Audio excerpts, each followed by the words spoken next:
నమస్తే ఫ్రెండ్స్, నేను మీ Sravani Harsha. Welcome back to our channel. ఇవాళ మన కథ ప్రతిఫలం. కథని చివరి వరకు వినండి. నచ్చితే గనుక ఖచ్చితంగా తప్పకుండా ఒక్క లైక్ చేయండి. ఈ కథ పైన మీ విలువైన స్పందనని కామెంట్ రూపంలో మాకు తెలియజేయండి. కొత్తవారు ఎవరైనా చూస్తున్నట్లయితే మన ఛానల్ని సబ్స్క్రైబ్ చేసుకోండి. జగన్ వేసవి కాలమంతా సెలవుల్లో పనిచేసి డబ్బులు సంపాదిస్తూ ఉండేవాడు. అంత తీవ్రమైన ఎండలో కూడా అతను కన్స్ట్రక్షన్ సైట్ దగ్గర ఇటుకలు మోస్తూ పనులు చేస్తూ ఉండేవాడు. ఎక్కడ ఏ పని దొరికితే అక్కడ ఆ పని చేస్తూ ఉండేవాడు. ఏ పని చేసినా సరే తన చదువు కోసమే ఆ డబ్బుల్ని ఉపయోగించుకుంటూ ఉండేవాడు. ఇప్పుడు ఇటుకలు మోసే పనికి వెళ్లే కార్మికులతో కలిసి తను కూడా పనిచేయడం మొదలుపెట్టాడు. జగన్ జీవితం మొత్తం చాలా కష్టాలు పడ్డాడు. అయినప్పటికీ తను తన జీవితంలో పూర్తిగా ఒంటరిగా మిగిలిపోయాడు. జగన్ తల్లికి 2 పిల్లలున్నారు. జగన్కి ఒక అన్నయ్య కూడా ఉన్నాడు. చిన్నతనంలో జరిగిన విషయాలన్నీ జగన్కి బాగానే గుర్తున్నాయి. జగన్ కుటుంబం చాలా పేద కుటుంబం. తన తండ్రి సంపాదించే డబ్బులతో రోజుకు 2 పూట్ల కూడా భోజనం చేయడానికి సరిపోయేది కాదు. ఆయన ఎంతో కష్టపడి పనిచేసినా కూడా వాళ్ల కడుపులు నిండేవి కాదు. జగన్ వాళ్ళ అన్నయ్య జగన్ కన్నా 3 సంవత్సరాలు పెద్దవాడు. జగన్ తండ్రి అర్ధాంతరంగా పాము కాటికి గురై చనిపోయారు. మగదిక్కులేని ఆ ఇంటిని జగన్ తల్లి చాలా కష్టపడి నడిపించడం మొదలుపెట్టింది. ఆవిడ నేత చీరలు, నేత బట్టలు నేసి మార్కెట్లో అమ్ముతూ ఉండేది. శీతాకాలంలో కూడా స్వెటర్లల్ని చుట్టుపక్కల వాళ్ళందరికీ అమ్మేది. ఆవిడ స్వెటర్లని చాలా బాగా అల్లుతూ ఉండేది. ఆవిడ అల్లిన స్వెటర్లని అందరూ ఇష్టపడుతూ ఉండేవారు. అకస్మాత్తుగా జగన్ వాళ్ళ అన్నయ్య గగన్కి ఆరోగ్యం పూర్తిగా క్షీణించిపోయింది. జగన్ తల్లి కామాక్షి గారు అతన్ని ప్రభుత్వాసుపత్రికి తీసుకెళ్లారు. ఆవిడ చాలా ఆందోళన చెందుతూ ఉంది. గగన్కి ఆగకుండా వాంతులు అవుతూనే ఉన్నాయి. తన ఆరోగ్యం పూర్తిగా క్షీణించిపోయింది. తను నీరసంతో కళ్ళు తిరిగి పడిపోయి ఉన్నాడు. గవర్నమెంట్ హాస్పిటల్లో తనని చేర్పించి వైద్యం చేయిస్తుంది ఆవిడ. కానీ డాక్టర్లు మాత్రం ఏదైనా పెద్ద ఆసుపత్రికి తీసుకెళ్లి చూపించమని ఆవిడతో చెబుతూ ఉన్నారు. కామాక్షి గారు జగన్ని, గగన్ని ఇద్దరినీ సమానంగానే ప్రేమించేవారు. ఆ సమయంలోనే జగన్ తన తల్లి ఒళ్ళో పడుకునున్నాడు. పిల్లల్ని పెంచడం, ఒంటరిగా ఇల్లు నడిపించడం, ఇంట్లో సంపాదించడం, అన్ని పనులు చెయ్యాలంటే అది ఒక స్త్రీకి చాలా కష్టమైన పని. ఏ ఆధారము లేకుండా, మగతోడనేది లేకుండా ఇంటిని నడిపించడం అంటే అది మామూలు విషయం ఏమీ కాదు. ఆ సమయంలో జగన్కి తన తల్లి ఎంత కష్టపడుతుందో కూడా అర్థం కాలేదు. అప్పుడు జగన్కి అంతగా ఊహ కూడా తెలియదు. కామాక్షి గారు చాలా మంది బంధువుల ముందు చేతులు చాచినా కూడా సహాయం చేయడానికి ఎవ్వరూ ముందుకు రాలేదు. ఎందుకంటే ఎవరైనా సరే అప్పుగా డబ్బులిచ్చినా కూడా ఆవిడ తిరిగి కట్టలేదేమో అన్న అనుమానంతో డబ్బులున్న వాళ్ళు కూడా వాళ్ళకి అప్పు ఇవ్వడానికి వెనక్కి తగ్గారు. అందుకే ఆవిడ గగన్ని పెద్ద ఆసుపత్రికి తీసుకెళ్లి వైద్యం చేయించలేకపోయింది. గవర్నమెంట్ హాస్పిటల్లో చేయించిన టెస్టులలో గగన్కి క్యాన్సర్ ఉందని తెలిసింది. ఆ విషయం తెలిసినప్పుడు చుట్టాలందరూ హాస్పిటల్కి వచ్చి ఆ పిల్లాడిని చూసినా కూడా వాళ్ళకి ఆ వ్యాధి అంటుకుంటుందేమోనని వాళ్ళ కుటుంబానికి దూరంగా ఉన్నారు. చాలా మందికి తెలియదు క్యాన్సర్ అంటువ్యాధి కాదని. కామాక్షి గారు ఇంత చిన్న వయసులో నా కొడుకుకి క్యాన్సర్ లాంటి పెద్ద జబ్బు రావడం ఏమిటి అని డాక్టర్ని అడిగినప్పుడు డాక్టర్ ఆవిడతో ఆ జబ్బుకి వయసుతో ఎలాంటి సంబంధం ఉండదండి, అది ఎవరికైనా రావచ్చు అని చెప్పినప్పుడు ఆవిడ తన కొడుకు విషయంలో చాలా కలత చెందింది. ఆవిడ తన పని మీద కూడా శ్రద్ధ చూపించలేకపోయింది. ఆ ఆకలితో జగన్ ఏడుస్తున్నా కూడా ఆవిడకి ఏం చేయాలో కూడా అర్థం కావడం లేదు. తన పెద్ద కొడుకుని ఎలా కాపాడుకోవాలి, చిన్న కొడుకుకి ఎలా కడుపు నింపాలి, తనకి ఏవి విషయాలు అర్థం కావడం లేదు. సమయం గడిచిపోతూ వచ్చింది. గగన్ ఆరోగ్యం రోజు రోజుకి మరింత దిగజారింది. కామాక్షి గారికి చాలా కష్టమైన సమయం వచ్చింది. అటువంటి పరిస్థితుల్లో ఆవిడ చాలా మంది ప్రజల తలుపులు తట్టి డబ్బులు సహాయం చేయమని కోరారు. ఎవ్వరూ ఆవిడకి సహాయం చేయలేదు. కానీ ఒక్క మహిళ మాత్రం కామాక్షి గారిని చూసి జాలిపడి ఒక 500 రూపాయలు అప్పుగా ఇచ్చింది. డబ్బు తీసుకొని కామాక్షి గారు తన పెద్ద కొడుకుకి చికిత్స చేయించడానికి ఆసుపత్రికి పరిగెత్తుకుంటూ వెళ్లారు. కానీ ఆవిడికి తెలుసు ఆ డబ్బులతో పెద్ద ఆసుపత్రిలో ఓపీ కూడా రాదని. ప్రభుత్వాసుపత్రి డాక్టర్లు కామాక్షి గారితో మీరు పెద్ద ఆసుపత్రికి తీసుకెళ్లి ట్రీట్మెంట్ చేయించకపోతే మీ కొడుకు బ్రతకడం చాలా కష్టం, తన ఆరోగ్య పరిస్థితి రోజు రోజుకి దిగజారుతూ వస్తూ ఉంది అని చెప్పినప్పుడు ఆవిడ చాలా కలత చెందింది. ఏ తల్లి బిడ్డలు అనారోగ్యంతో ఉండాలని, ఆకలితో అలమటించాలని కోరుకోదు. అలా ఉన్నా కానీ చూస్తూ ఊరుకోలేదు. కామాక్షి గారు గగన్ ఆరోగ్యం బాగుపడాలని చాలా ప్రయత్నాలు చేస్తూ ఉన్నారు. ఆవిడ తన అన్నయ్య ఇంటికి కూడా వెళ్ళి వాళ్ళను కూడా డబ్బులివ్వమని ప్రాధేయపడ్డారు. కానీ అక్కడి నుంచి తిట్లు తప్ప ఆవిడకి ఏమీ దొరకలేదు. ఎందుకంటే కామాక్షి గారు తన భర్తని ప్రేమించి పెళ్లి చేసుకున్నారు. ఆ పెళ్లి కామాక్షి గారి పుట్టింట్లో ఎవ్వరికీ ఇష్టం లేదు. ఎందుకంటే కామాక్షి గారి భర్త ఒక రోజువారీ కూలి. కామాక్షి గారు కొంచెం స్థితిమంతుల ఇంట్లోనే పుట్టారు. తన తల్లిదండ్రుల ఇంట్లో ఆవిడ చాలా సంతోషంగా గడిపేది. కానీ కామాక్షి గారు ఒక రోజువారీ కూలి అతన్ని ప్రేమించినప్పుడు, ఆ విషయం ఇంట్లో తెలిసినప్పుడు కామాక్షి గారి తల్లిదండ్రులు, అన్నయ్య వీళ్ళిద్దరిని ఎలాగైనా సరే దూరం చేయాలని ప్రయత్నించారు. కామాక్షి గారికి కూడా చాలా రకాలుగా సర్ది చెప్పడానికి ప్రయత్నించారు. ఆ కూలివాడిని నువ్వు పెళ్లి చేసుకుంటే మీరిద్దరూ కలిసి రోడ్ల మీద భిక్షం ఎత్తుకోవాలి. నీ భవిష్యత్తు గురించి మాకన్నా బాగా ఎవరు ఆలోచిస్తారు? మేము నీకు మంచి సంబంధం చూసి పెళ్లి చేస్తాము. నీ జీవితం మేం చెప్పినట్టు వింటే బావుంటుంది అని చెప్పినప్పుడు కామాక్షి గారు తను ప్రేమించిన వ్యక్తిని వదులుకోవడానికి ఇష్టపడలేదు. అందుకే ఆవిడ ఇంట్లో నుంచి పారిపోయొచ్చి మోహన్ని పెళ్లి చేసుకున్నారు. ఈ విషయం జరిగిన తర్వాత కామాక్షి గారిని తన కుటుంబ సభ్యులందరూ వెలేశారు. పెళ్లి జరిగిన తర్వాత కామాక్షి గారు, మోహన్ గారి స్నేహితుల ఇంట్లోనే చాలా కాలం నివసించారు. కానీ స్నేహితులు మాత్రం వాళ్ళకి ఎంతకాలం అని చోటు ఇవ్వగలరు? కొన్ని రోజుల తర్వాత మోహన్ గారు కామాక్షి గారిని తీసుకొని తమ ఇంటికి వెళ్లాల్సి వచ్చింది. మోహన్ కుటుంబ సభ్యులందరూ కూడా ఈ పెళ్లి విషయంలో చాలా కోపంగా ఉన్నారు.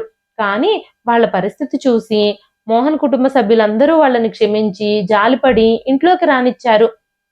కామాక్షి గారిని కూడా ఇంటి కోడలిగా అంగీకరించారు.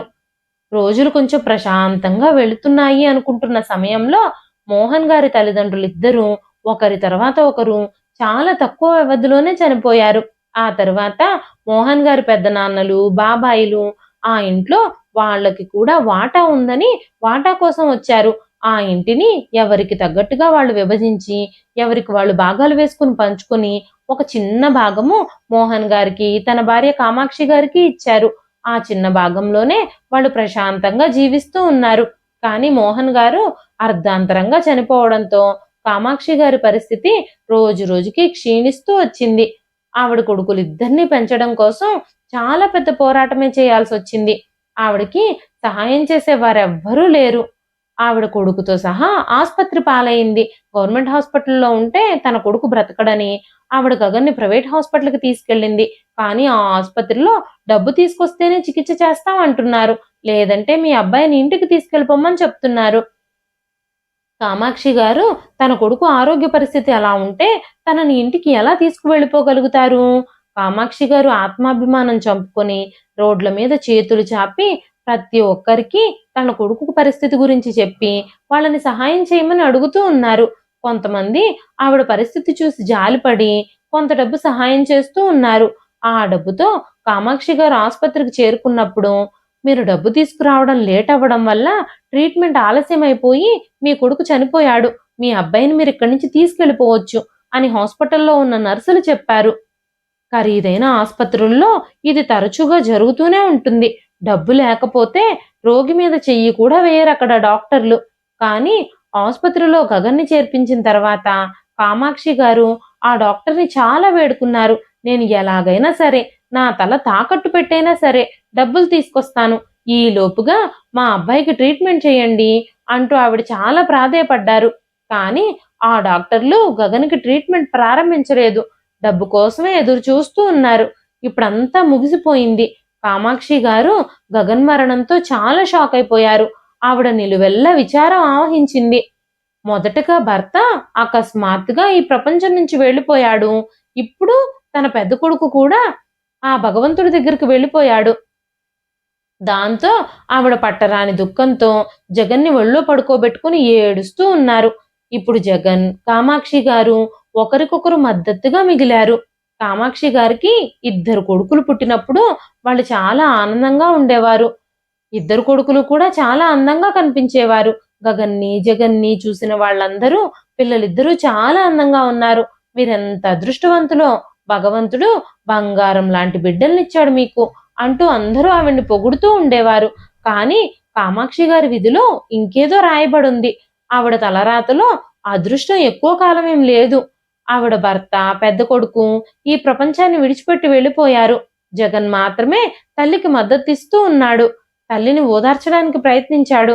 సమస్తం కోల్పోయాను అన్న బాధలో కామాక్షి గారు ఏ పని మీద మనసు పెట్టలేకపోతున్నారు. ఆవిడిప్పుడు స్వెటర్లు అల్లడం కూడా మానేశారు. ఆవిడ జగన్ కడుపు నింపడం కోసం, ఇంటి ఖర్చుల కోసం చుట్టుపక్కల జనాల ఇళ్లల్లో పాచి పనులు కూడా చేస్తూ ఉండేవారు. ఒకరోజు జగన్ ఈ సమస్యలన్నింటినీ ముగించాలని ఒక నిర్ణయం తీసుకున్నాడు. తన వయసప్పుడు 10 సంవత్సరాలు మాత్రమే. తను 5వ తరగతి చదువుతూ ఉన్నాడు. మొదటిసారి తన తల్లితో కలిసి ఇటుకల బట్టీలో పనికి వెళ్లి అక్కడ పని ఎలా ఉంటుందో, పని ఎలా చేస్తున్నారో అందరూ చూశాడు. కామాక్షి గారు తన కొడుకు జగన్ని ఒక పెద్దావిడ దగ్గరుంచి తను పనికి వెళ్లేది. ఎర్రటి ఎండలో ఇటుకలు మోసేది. రోజంతా పనిచేసి తన శరీరం అంతా చెమటలతో తడిసిపోతూ ఉండేది. నల్లటి పొగ ఒళ్ళంతా చుట్టుకునేది. జగన్ స్కూలుకు వెళ్లి చదువుకుంటూ ఉన్నాడు.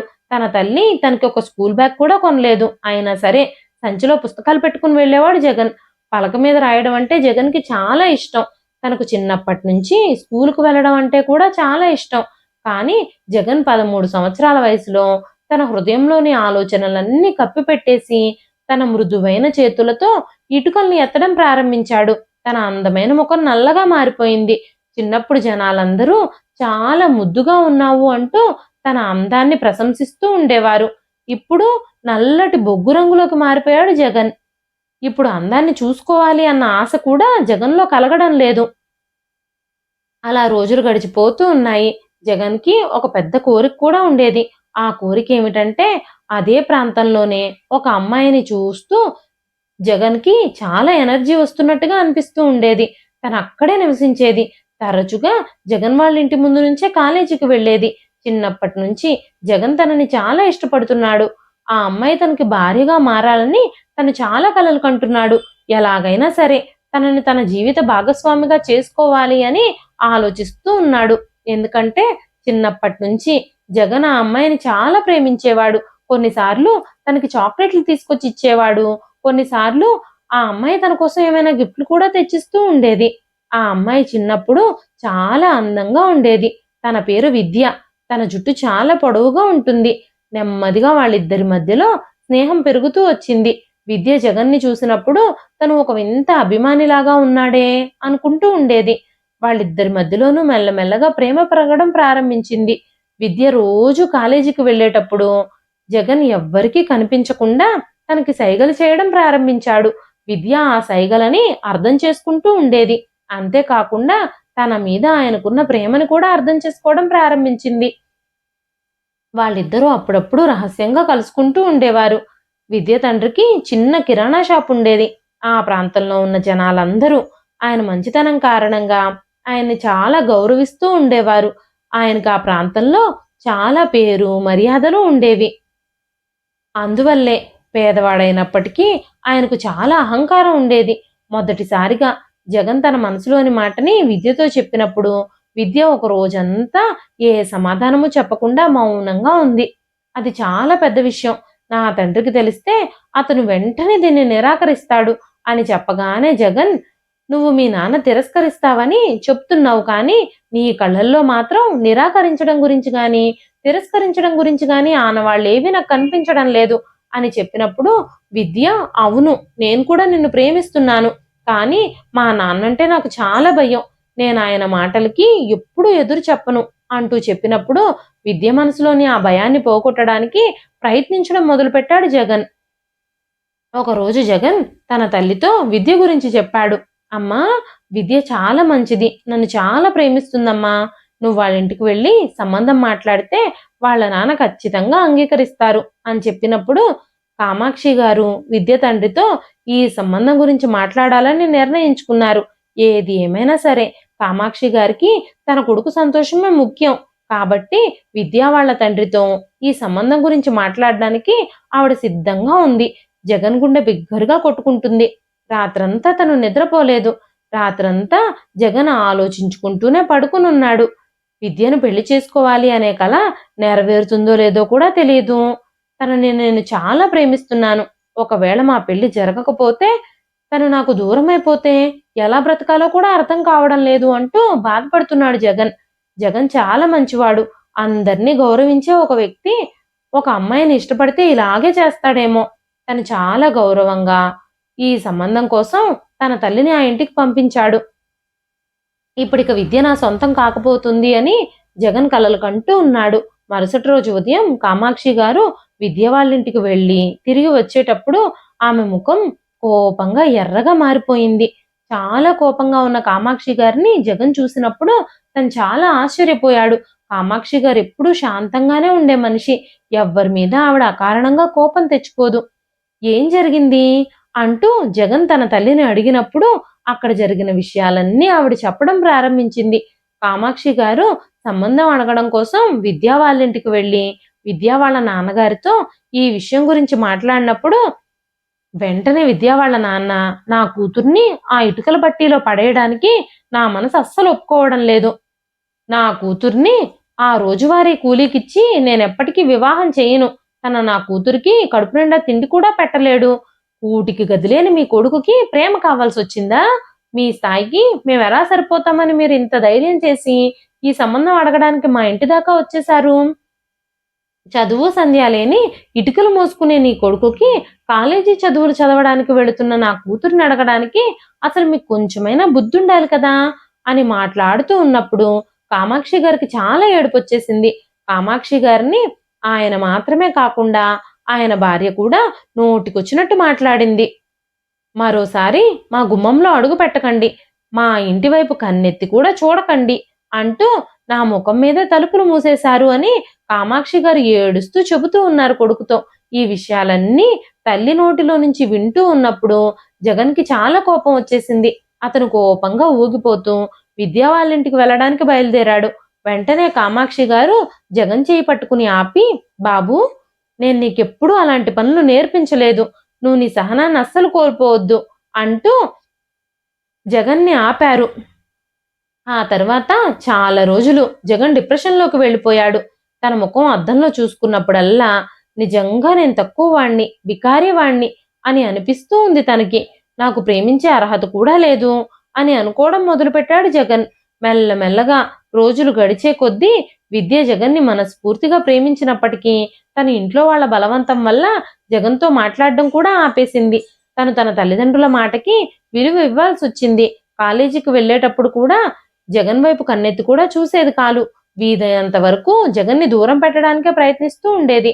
ఒకరోజు విద్య జగన్తో మాట్లాడుతూ, జగన్, నువ్వు నన్ను ప్రేమించడం వల్ల అనవసరంగా నీ గౌరవాన్ని పోగొట్టుకోవడం తప్ప ఎలాంటి ఉపయోగమూ లేదు. నీతో మాట్లాడితే మా నాన్న నిన్ను చంపేస్తానని నన్ను బెదిరిస్తూ ఉన్నారు. ఆయన మిమ్మల్ని వదిలిపెట్టడు అంటూ చాలా భయంతో వణుకుతున్న స్వరంతో చెప్పింది విద్య.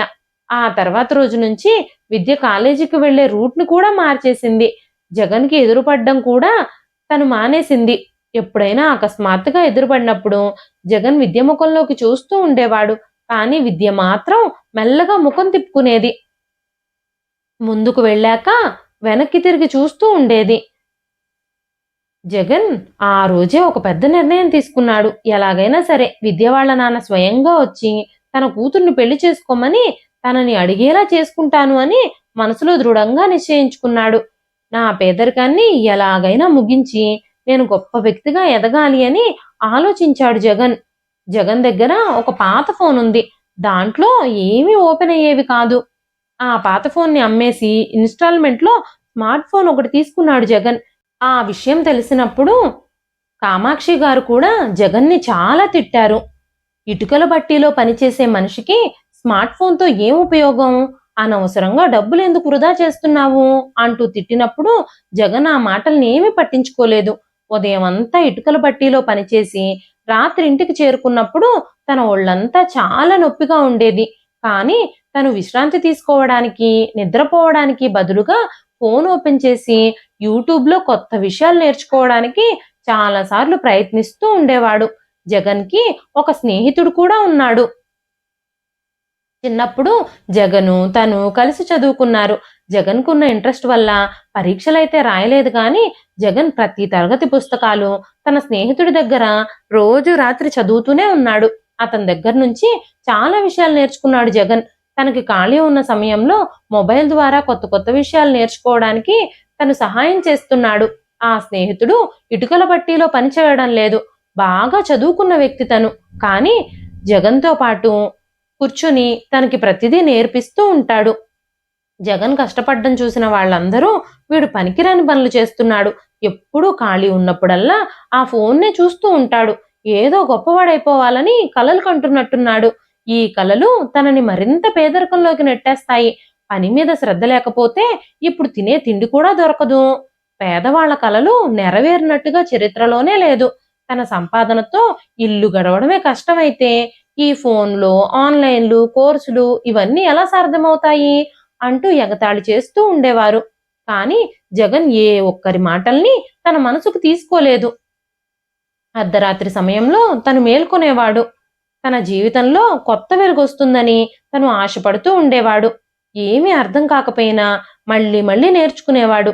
మళ్ళీ మళ్ళీ ఆ వీడియోనే పదే పదే చూసేవాడు. ఉదయం అంతా పనిచేసిన అలసట కారణంగా కళ్ళు మూసుకుపోతూ ఉండేవి. ఈ రోజు అలసిపోతే జీవితాంతం అలసట ఉంటుంది, ఇప్పుడు అలసటను పక్కన పెట్టి పని చేస్తేనే నా జీవితం బాగుంటుంది అని తనకు తానే ధైర్యం చెప్పుకునేవాడు జగన్. మెల్లమెల్లగా ప్రజల ఇళ్లల్లో పనిచేస్తూ ఇటుకల పట్టీలో పనిచేయడం వల్ల ఆవిడకున్న కష్టాల కారణంగా కామాక్షి గారి ఆరోగ్యం కూడా క్షీణిస్తూ వచ్చింది. పెద్ద పెద్ద డాక్టర్ల దగ్గరికి తీసుకెళ్లి, పెద్ద హాస్పిటల్స్కి తీసుకెళ్లి ట్రీట్మెంట్ చేయించే స్తోమత జగన్కి లేదు. దాంతో అతను కామాక్షి గారిని గవర్నమెంట్ హాస్పిటల్కి తీసుకెళ్లాడు.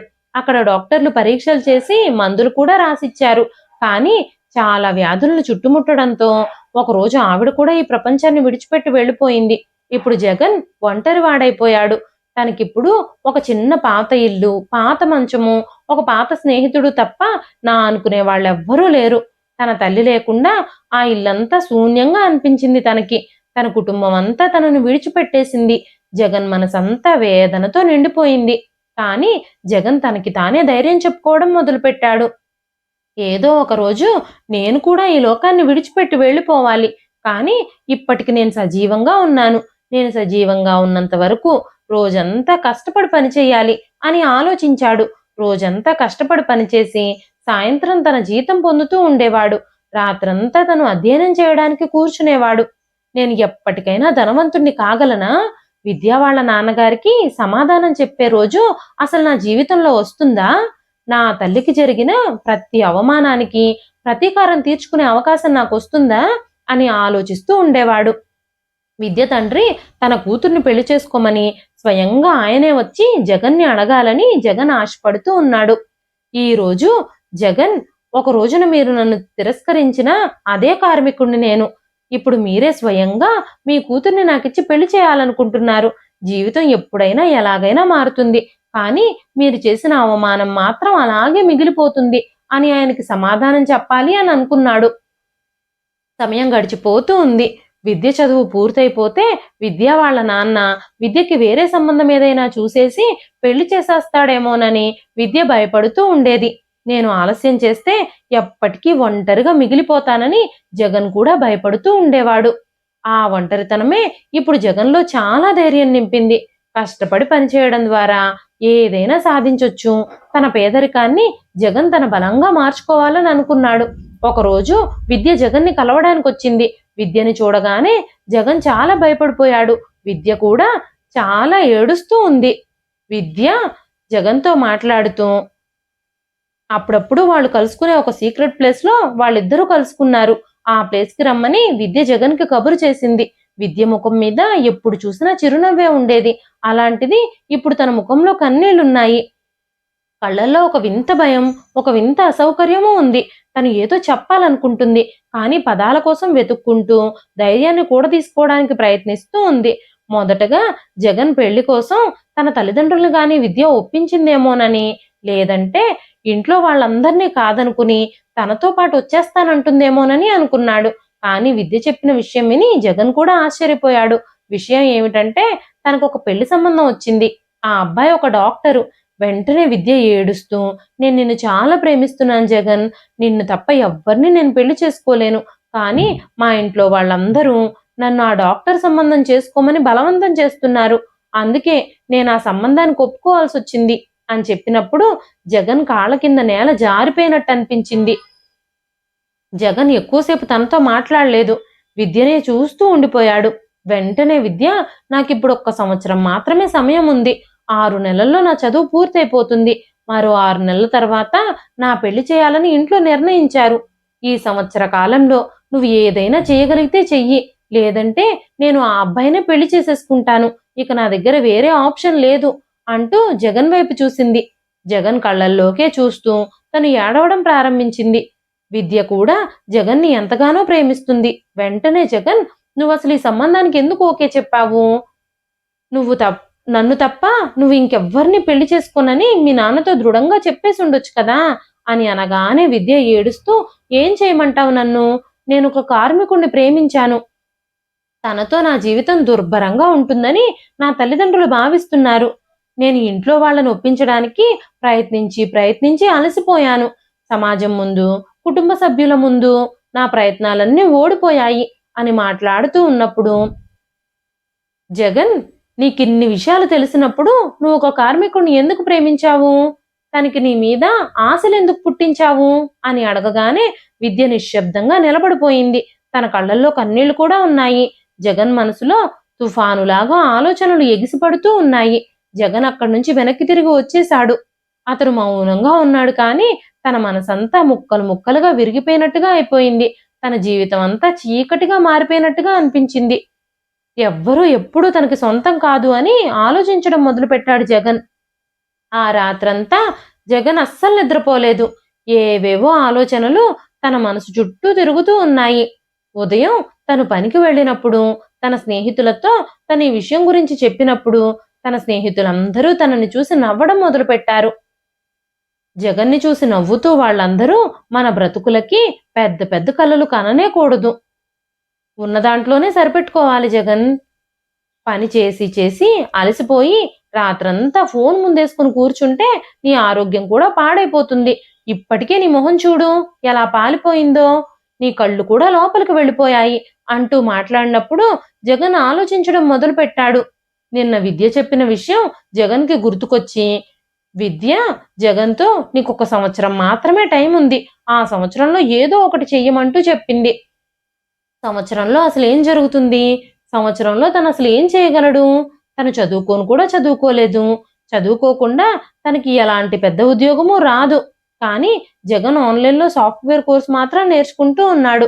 దాని మీదే తన ఆశలన్నీ పెట్టుకున్నాడు. కానీ అందులో కూడా విజయం సాధిస్తాడో లేదో అన్న అనుమానమే ఉండేది. నిద్రాహారాలు మానేసి జగన్ కష్టపడడం మొదలుపెట్టాడు. ఆ కోర్స్ మీదే తన దృష్టిని పెట్టాడు.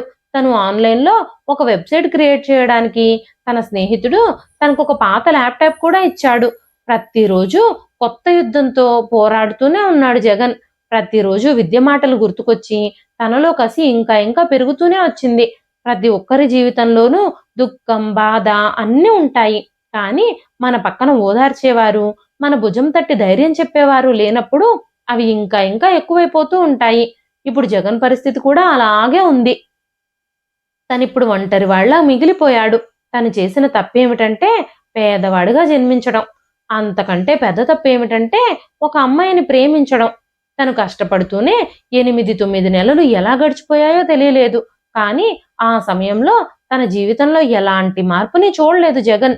తన స్నేహితులు కూడా తనని తిట్టడం మొదలుపెట్టారు. అప్పుడే విద్య పెళ్లి డేట్ కూడా ఫిక్స్ అయింది అన్న విషయం జగన్‌కి తెలిసింది. ఆ విషయం విన్నప్పుడు జగన్ మనసంతా కకావికలమైపోయింది. అసలు ఏం చేయాలో జగన్‌కి అర్థం కాలేదు. ఒకరోజు జగన్ ఇటుకల బట్టీలో పనిచేస్తూ ఉన్నాడు. అదే సమయంలో వర్షం కూడా పడుతూ ఉంది. తన శరీరాన్నంతటినీ బురద, మట్టి ముంచెత్తాయి. పగలు రాత్రి తను ఒక యంత్రంలా పనిచేస్తున్నాడు. తన కష్టానికి ఎప్పటికైనా ఫలితం దక్కుతుందని తను ఆశపడుతున్నాడు. ఆ రోజు తను ఇటుకల బట్టీలో పనిచేస్తూ ఉన్నప్పుడు ఒక పెద్ద మెరుస్తున్న నల్లటి కారు ఆ ఇటుకల బట్టి ముందుకొచ్చి ఆగింది. అదొక బ్రాండెడ్ కారు. ఆ ఊర్లో ఎవ్వరికీ అలాంటి కారు లేదు. సిటీలో కూడా చాలా తక్కువ మాత్రమే అవి తిరుగుతున్నాయి. అందరూ ఆ కారు వైపే ఆశ్చర్యంగా చూస్తూ ఉన్నారు. అదే సమయంలో ఆ కారులోంచి ఒక వృద్ధ మహిళ కిందకి దిగింది. ఆవిడ ముఖంలో చాలా గర్వం ఉంది. బహుశా ఇటుకలు కొనడానికి వచ్చిందేమో అని అందరూ ఆలోచించడం ప్రారంభించారు. ఆవిడ నేరుగా ఆ బట్టి యజమాని ఉండే చిన్న రూమ్ దగ్గరకు వెళ్ళింది. ఆయన ఆవిడతో మాట్లాడుతూ జగన్ వైపే చూపిస్తూ ఏదేదో చెబుతూ ఉన్నాడు. ఆవిడ జగన్ని జాగ్రత్తగా చూసి జగన్ దగ్గరకొచ్చి మృదువైన స్వరంతో మీరు నాతో పాటు వస్తారా అంటూ అడిగింది. వెంటనే జగన్ ఎక్కడికి వెళ్ళాలి? మీరు నన్ను ఎక్కడికి తీసుకెళ్తున్నారు? ఎందుకు తీసుకెళ్తున్నారు? నాతో ఏం పని? అంటూ అడిగాడు. వెంటనే తన యజమాని నువ్వు ఆ ప్రశ్నలన్నీ పక్కన పెట్టేసి ఆవిడతో పాటు వెళ్ళు. ఆవిడ చాలా గొప్ప మనిషి. ఆవిడ నిన్ను కారులో తీసుకెళ్తారు అని చెప్పినప్పుడు ఆవిడ అప్పటికే కారు డోర్ తెరిచింది. వెనకాల కూర్చోమని జగన్‌తో చెప్పింది. తన స్నేహితులందరూ జగన్ వైపు ఆశ్చర్యమైన కళ్ళతో చూస్తూనే ఉన్నారు. కానీ అసలేం జరుగుతుందో ఎవ్వరికీ అర్థం కావడం లేదు. జగన్ మనసులో కూడా చాలా ప్రశ్నలున్నాయి. కారు నడుస్తూనే ఉంది. కిటికీలోంచి జగన్ బయటకు చూస్తూ ఉన్నాడు. అతని మనసులో వాళ్ళింట్లో ఏదైనా పనుందేమో, ఆ పని పూర్తి చేయడానికే ఈవిడ నన్ను తీసుకెళ్తున్నారేమో అంటూ ఆలోచించుకోవడం మొదలుపెట్టాడు. అలా కాసేపటి తర్వాత ఆ కారు ఒక అందమైన, విలాసవంతమైన బంగ్లా ముందాగింది. అలాంటి బంగ్లాని సినిమాలలో తప్ప జగన్ ఎప్పుడూ ప్రత్యక్షంగా చూడలేదు. ఆ బంగ్లా మొత్తం గాజుతో నిర్మించుంది. వాచ్‌మెన్ గేటు తెరిచాడు. కారు గేట్ లోపలికి వెళ్ళింది. ఏం జరుగుతుందో అర్థం కాక జగన్ హృదయంలోనే భగవంతుణ్ణి ప్రార్థిస్తూ ఉన్నాడు. కారు ఆగినప్పుడు జగన్ కారు నుంచి కిందకి దిగాడు. తన చేతులు చెమటతో తడిగా ఉన్నాయి. తన గుండె బిగ్గరగా కొట్టుకోవడం మొదలుపెట్టింది. ఆ ఇంట్లోకి అడుగు పెట్టగానే అంతా చాలా చల్లగా ఉంది. విలువైన సోఫాలు, ఖరీదైన ఫర్నిచర్సు, ఖరీదైన పెయింటింగ్సు ఆ ఇంటి లోపలంతా అలంకరించున్నాయి. జగన్ లోపలికి వెళ్లి ఒక మూలలో నుంచునున్నాడు. కానీ ఆ మహిళ ఇక్కడికి రండి, ఇక్కడికొచ్చి సోఫాలో కూర్చోండి అని చెప్పినప్పుడు నెమ్మదిగా సోఫా మీద కూర్చున్నాడు తను. ఆవిడ కూడా తన పక్కనే కూర్చుని కాసేపు మౌనంగా ఉండిపోయింది. ఆ తర్వాత ఆమె జగన్ కళ్ళల్లోకి చూస్తూ నేనిక్కడికి మిమ్మల్ని ఎందుకు తీసుకొచ్చానో మీకు తెలియదు కదా! నేను వెబ్‌సైట్‌లో మీ సాఫ్ట్‌వేర్‌కి సంబంధించిన వివరాలు చూశాను అని చెప్పినప్పుడు జగన్ ఆశ్చర్యపోయాడు. జగన్ ఒక సాఫ్ట్‌వేర్ తయారు చేసి దాన్ని తన వెబ్‌సైట్‌లో అప్‌లోడ్ చేశాడు. కానీ అది ఒక చిన్న పని కాదని, దానికి చాలా డిమాండ్ ఉందని, చాలా కంపెనీల వాళ్ళు జగన్ కోసం వెతుకుతున్నారని, ఆ సాఫ్ట్‌వేర్ మాత్రం తనకే కావాలని ఆవిడ అడిగింది. మీరు చేస్తున్న పనికి చాలా డిమాండ్ ఉంది. ఆ సాఫ్ట్‌వేర్‌ని మేము మీ దగ్గర నుంచి కొనుక్కోవాలి అని అనుకుంటున్నాము. మీరు చాలా పగడ్బందీగా ఆ సాఫ్ట్‌వేర్‌ని తయారు చేశారు. ఎవ్వరూ హ్యాక్ చేయలేని విధంగా ఆ సాఫ్ట్‌వేర్ ఉంది. కాకపోతే అందులో మాకు కొన్ని చేంజెస్ కావాలి అని చెప్పిందావిడ. తను కోడింగ్ అయితే చేశాడు కానీ, ఆ పని చాలా విలువైంది అని తనకు కూడా తెలీదు. వెంటనే ఆవిడ మాట్లాడుతూ, "నువ్వు ఎంత టాలెంటెడ్ పర్సన్‌వో నీకు తెలీదు. నువ్వు తయారు చేసిన సాఫ్ట్‌వేరు కోట్లలో ధర పలుకుతూ ఉండుండొచ్చు. నీకేం కావాలో చెప్పు. ఆ సాఫ్ట్‌వేర్ మాకివ్వడానికి అసలు నువ్వెంత తీసుకుంటావు?" అని అడిగినప్పుడు, ఆ మాటలు విన్న తరువాత జగన్ కాళ్ళ కింద నేల జారిపోయినట్టయింది. ఆకలితో అలమటించే వ్యక్తికి పంచభక్ష పరమాణాలు ఎదురుగా పెట్టినట్టనిపించింది. సంతోషంతో అతని కళ్ళల్లో కన్నీళ్లొస్తూ ఉన్నాయి. తను చేసిన పని ఇప్పుడు తనకి అల్లావుద్దీన్ దీపంలా మారింది. తను ఆలోచిస్తూ ఉండగానే ఆ మహిళ జగన్ వైపు చూస్తూ మీరేం అడగాలనుకుంటున్నారో నన్నడగండి. మీకు ఏదైనా ఇవ్వడానికి నేను సిద్ధంగా ఉన్నాను అని చెప్పినప్పుడు జగన్ తన ఆనందాన్ని నియంత్రించుకోలేకపోయాడు. ఇది కలో, నిజమో కూడా తనకు అర్థం కావడం లేదు. ఇప్పుడు జగన్ మాట్లాడుతూ నేను కొంతకాలం మీతో పని చేస్తాను. మీకోసం మీకు రిక్వైర్మెంట్స్‌తో సాఫ్ట్‌వేర్ డిజైన్ చేస్తాను.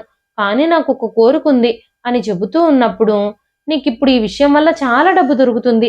ఈ డబ్బు ప్రపంచంలోని ప్రతి ఒక్క కోరికను నెరవేరుస్తుంది అని చెప్పగానే జగన్ వెంటనే ఆవిడతో మాట్లాడుతూ నేనొక అమ్మాయిని ఇష్టపడుతున్నాను. తన తండ్రి నేను పేదవాడినైన కారణంగా తనను నాకిచ్చి పెళ్లి చేయడానికి ఇష్టపడలేదు అని చెప్పినప్పుడు ఆ మహిళ నవ్వుతూ ఈ బంగ్లా ఈ రోజు నుంచి మీదే. మిగిలిన డబ్బులు మీరు మా రిక్వైర్మెంట్స్‌కి తగ్గ సాఫ్ట్‌వేర్‌ని డిజైన్ చేసినప్పుడు మనం మాట్లాడుకుందాము అని చెప్పింది. అప్పుడు జగన్‌కి కారు, బంగ్లా అన్నీ వచ్చాయి. పెద్ద కారులో తను విద్య వాళ్ళింటికి వెళ్ళినప్పుడు అందరూ జగన్‌ని చూసి ఆశ్చర్యపోయారు. ఇప్పుడు తను బికారివాడు కాదు, కోట్ల రూపాయలు సంపాదించే గొప్పవాడు అని అందరూ మాట్లాడుకోవడం మొదలుపెట్టారు. విద్య తల్లిదండ్రులు జగన్‌కి క్షమాపణలు చెప్పి విద్యనిచ్చి పెళ్లి చేశారు. ఇప్పుడు తనకి జీవితంలో అన్నీ లభించాయి. ప్రేమించిన అమ్మాయి, పెద్ద బంగ్లా, కారు, ఇంకా విలాసవంతమైన జీవితం. కానీ తనేది మర్చిపోలేదు. ఆకలితో అలమటించిన రాత్రులు, నిద్ర లేకుండా గడిపిన రోజులు, కష్టమైన పనితో బొబ్బలెక్కిన చేతులు, పేదరికం కారణంగా కాపాడుకోలేని ప్రాణాలు అన్నీ గుర్తున్నాయి జగన్‌కి. ఎప్పుడూ తన విషయంలో కోపంగా ఉండే తన యజమాని కూడా ఇప్పుడు జగన్‌ని చాలా గౌరవిస్తూ ప్రేమగా మాట్లాడుతున్నాడు. జగన్ తన స్నేహితులందరినీ ఒకరోజు భోజనానికి పిలిచాడు. అందరూ భోజనం చేస్తూ ఉండగా జగన్ ఒక నిర్ణయం తీసుకున్నాడు. ఇటుకల బట్టీలో పని చాలా కష్టంగా ఉంటుంది. ఎన్నో ఏళ్లుగా మనందరం ఆ పని చేస్తూ ఎంతో కష్టపడుతున్నాము. ఇప్పుడు మీకోసం మీ అందరికీ సొంత వ్యాపారాలు పెట్టుకునే డబ్బుల్ని నేనిస్తాను అని చెప్పి ఎవరెవరి అభిరుచికి తగ్గట్టుగా వాళ్ళతో వ్యాపారాలు ప్రారంభింపజేశాడు. తమకి నచ్చిన పనికి తగ్గట్టుగా చిన్న చిన్న వ్యాపారాలైనా అందరూ ఆత్మగౌరవంతో బ్రతుకుతున్నారు. అంతేకాకుండా డబ్బు లేక, వైద్యం అందక తన అన్నయ్య, తల్లి చనిపోవడం చూసిన జగన్ తాను కష్టపడి సంపాదించిన డబ్బులతో ఒక ఉచిత వైద్యశాలను కూడా కట్టించాడు. అక్కడ అన్ని రకాల జబ్బులకి ట్రీట్మెంట్ చేస్తున్నారు. విద్యతో జగన్ తన కొత్త జీవితాన్ని మొదలుపెట్టాడు. విద్య తనకి నచ్చినట్టుగా ఆ ఇంటిని అలంకరించింది. విద్య కోసం చాలా ఖరీదైన నగలు, బట్టలు కూడా కొన్నాడు జగన్. విద్య ముఖంలో ఎప్పుడూ చిరునవ్వే ఉండేది. జగన్ ఒక చిన్న గదిలో కూర్చుని తన తెలివిని అక్కడికే పరిమితం చేయాలనుకోలేదు. ఇంకా ఇంకా కష్టపడుతూ రోజు ఏదో ఒకటి నేర్చుకుంటూనే ఉండేవాడు. దేశ విదేశాల్లో ఉన్న కంపెనీలతో డీల్స్ చేస్తూ చాలా గొప్పగా ఆ దిశగా అడుగులు వేస్తున్నాడు. ప్రపంచం మొత్తం తనని మేధావి అని పిలుస్తున్నారు. ఎవ్వరూ హ్యాక్ చేయలేని సాఫ్ట్‌వేర్‌లని తయారు చేస్తూ కొత్త సాఫ్ట్‌వేర్ ప్రపంచానికి పునాదులు వేస్తున్నాడు జగన్. చాలా మంది పెద్ద పెద్ద వ్యాపారస్తులు జగన్‌కి భాగస్వాములుగా మారారు. అనేక సాఫ్ట్‌వేర్ కంపెనీలు జగన్‌తో టై అప్ పెట్టుకున్నాయి. కంపెనీలు లాభాల్లో షేర్లు కూడా ఇస్తున్నారు జగన్‌కి. ఇప్పుడు జగనే స్వయంగా ఒక పెద్ద కంపెనీని స్టార్ట్ చేశాడు. దానికి విద్య పేరే పెట్టాడు. అంతేకాకుండా టాలెంట్ ఉన్న పేద పిల్లల్ని చదివించి వాళ్ళ టాలెంట్‌కి తగ్గట్టుగా వాళ్ళ జీవితంలో గొప్పవాళ్ళయ్యేలాగా చాలా కోర్సులు జగన్ ఫ్రీగా నేర్పిస్తున్నాడు. చాలా ఆశ్రమాలు, ట్రస్ట్‌లు కూడా తను తెరిచాడు. ఎందుకంటే ఒంటరితనం, పేదరికం, అనారోగ్యానికి సంబంధించిన బాధలన్నీ ఎలా ఉంటాయో జగన్‌కి తెలుసు. తను తన కష్టంతో, కృషితో, పట్టుదలతో ఈ స్థాయికొచ్చాడు. జగన్ కష్టపడి చదివి తన డిగ్రీని కూడా పూర్తి చేశాడు. మనిషి దృఢంగా అనుకుంటే సాధించలేనిది ఏదీ లేదని, చదువుకి, సాధించే విజయాలకి ఎలాంటి పొంతన ఉండదని జగన్ నిరూపించి చూపించాడు. గొప్ప గొప్ప చదువులు చదివిన వాళ్ళు కూడా చేయలేని పనులని జగన్ చేసి చూపిస్తూ ఉన్నాడు. తన జీవితంలో ఎన్నో ఏళ్లు పడిన కష్టాలన్నింటికీ ఇప్పుడు ప్రతిఫలం దక్కింది తనకి. తన ఈ పురోగతిని చూసి సంతోషించడానికి ఈ రోజు తన తల్లి గాని, తన అన్నయ్య గాని తనతో లేరే అని అప్పుడప్పుడు తను బాధపడుతూ ఉండేవాడు. తన తల్లిలాగా భర్తలు దూరమై బిడ్డలతో ఇబ్బంది పడుతున్న అనేక మందికి ఆసరా ఇస్తూ వాళ్ళందరిలోనూ తన తల్లిని చూసుకుంటూ ఉన్నాడు జగన్. ఇదండి ఈ రోజు కథ. ఈ కథ మీకెలా అనిపించింది? కథ నచ్చితే ఒక్క లైక్ చేయండి. ఈ కథ పైన మీ విలువైన స్పందనని